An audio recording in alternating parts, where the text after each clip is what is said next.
The question is that the bill be now read a second time, and I call the honourable member for Hunter. Thank you very much, Mr Deputy Speaker. This is a bill that was debated in this place during the course of the 44th Parliament and lapsed as a result of the now infamous double dissolution, which created or produced some interesting results, and we are back here debating it once again.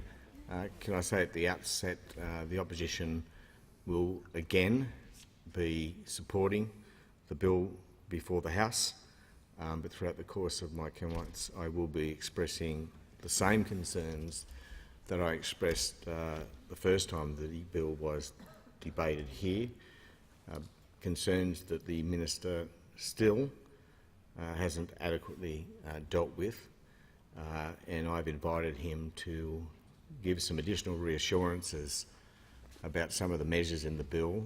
Indeed, I've written to him today hoping to secure some of those assurances in writing. And given the public nature of the document, doesn't contain anything that might relate to a private matter, I'll seek leave to table that correspondence to save the time of the House.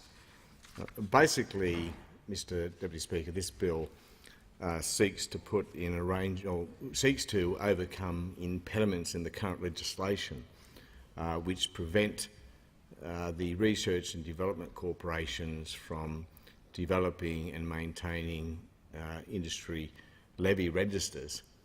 In other words, to put it in more simple terms, and I believe it will come as a shock to members in this place, that the research and development corporations, which are recipients or beneficiaries on behalf of the sector of levies paid by producers and growers, don't have a database of the people who make those contributions.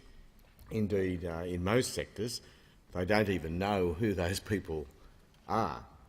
In other words, the levies are paid to what are generally described as agents. In most circumstances, those agents, for example, might be processors. So the Department of Agriculture, as the recipient of the levy, receives it on behalf of the Research and Development Corporations, then passes it on to the Research and Development Corporation, less an administrative charge for the work involved in collecting the levies, etc. But the Research and Development Corporations don't know who is paying those levies. Obviously, the extent to which they have knowledge varies across sectors. Some research and development corporations have many more contributors than others, and obviously the more contributors and the more collection points and transactions along the way, the less likely it is that the Research and Development Corporation will have visibility of who it is who is paying those levies. So it makes absolute sense, and Labor supports in principle the idea that the RDCs, which is the body, of course, making decisions about how levy payers' money is spent, has the capacity to interact with levy payers. In other words, sensibly, has the capacity to go back and consult levy payers about how they believe their money should be spent, how well they think their money is being spent, how efficiently, and whether they are happy with their compulsory investment in research and development. So that absolutely makes sense. This legislation will overcome an enormous shortfall in the arrangements we have, and again, the opposition supports that. Our concern and ongoing concern is around who will have access to this information. The collection and retention of data, of course, is becoming a big issue in society generally, in this time of digital disruption and at this time in our history when data is, if you like, gold. We are very keen, of course, to ensure ourselves that the data, the information won't go to others and won't be misused. The best example of that, of course, and it's a concern to me, what we generally describe as representative organisations. Organisations, for example, like the Cattle Council, and I'm not singling out the Cattle Council, I'm just using them as an example because it's one of the bigger sectors and one of the bigger representative bodies. We're concerned that potentially an organisation like that could, for example, use the information for political purposes. These are elected bodies. They are sometimes in very good shape, sometimes they find themselves struggling, including in financial terms, and they also therefore face difficult situations with their membership. Just taking some time to look at my note, Mr Deputy Speaker.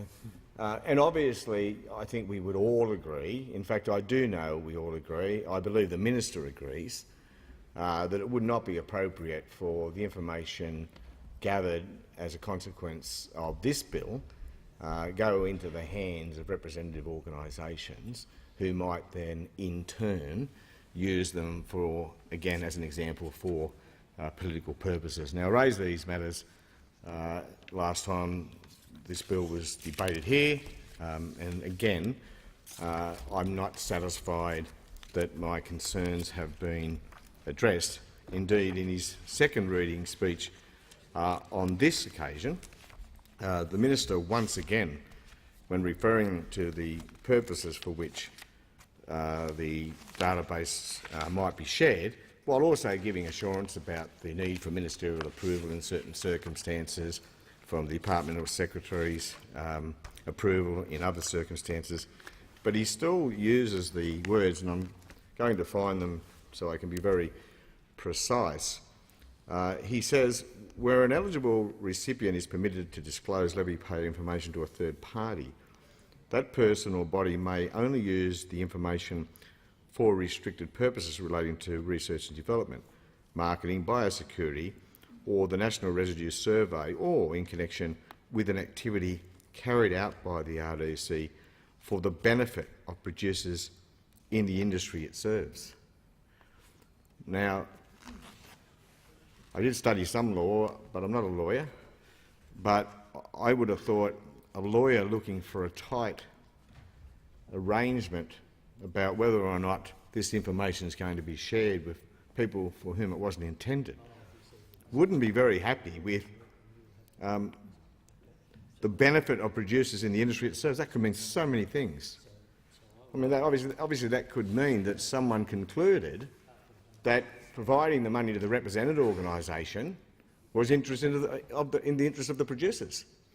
And that may well be the fact, Mr Deputy Speaker. It could possibly be the case that sharing the information with the representative organisation is in the interest of the producer or grower. Maybe the representative organisation has something in mind that undoubtedly would be in the interest of the producer or grower. But of course that's not the point here, Mr Deputy Speaker. We as an opposition want assurances that that is the case, and that line in the Minister's second reading speech causes me great concern. Now, of course, typically the government says, well, this will all be dealt with in the regulations and the guidelines. In other words, the government is saying on this very, very important matter, don't worry, trust us, it'll be okay. Well, I've learned not to do that, Mr Deputy Speaker, particularly with respect to this government. Now, I open making the point that this bill is here for a second time.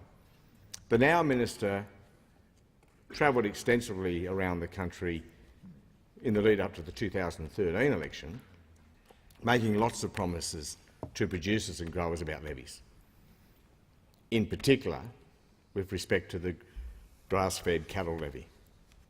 He wasn't the Shadow Minister for Agriculture at the time, I remind people, so I don't know what the Shadow Minister for Agriculture thought about his musings in the lead up to the 2013 election. But he made lots of promises, most of which he hasn't delivered on. The grass-fed cattle levy being the perfect example. It's a matter that Minister Joyce promised to send to a Senate committee. He belatedly and reluctantly eventually did that. But since that inquiry, a very extensive inquiry, an inquiry which travelled very extensively, consulted widely, and made, I think, 7 recommendations. But the minister hasn't embraced or properly responded to those recommendations. On this matter, it's similar. Made promises in the lead up to the 2013 election. And why is he making promises, Mr Deputy Speaker? Because axiomatically and understandably and predictably, very few growers and producers believe they receive value for the levy.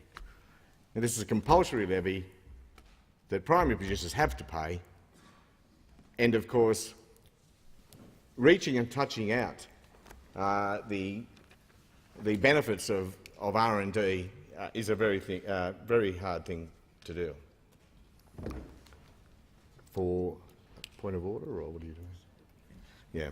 So, understandably, growers are sceptical, producers are sceptical about the value they receive from their levy, and therefore it's understandable that Barnaby Joyce or Minister Joyce would be making promises pre-election. The fact that we're only finally debating this bill and hopefully sending it through its final stages in 2016 is best explained by the incompetence of this government, and we're not prepared to take as a lick and a promise their guarantees on information sharing, and I do look forward to a response, a proper response from the Minister on the issues I've raised.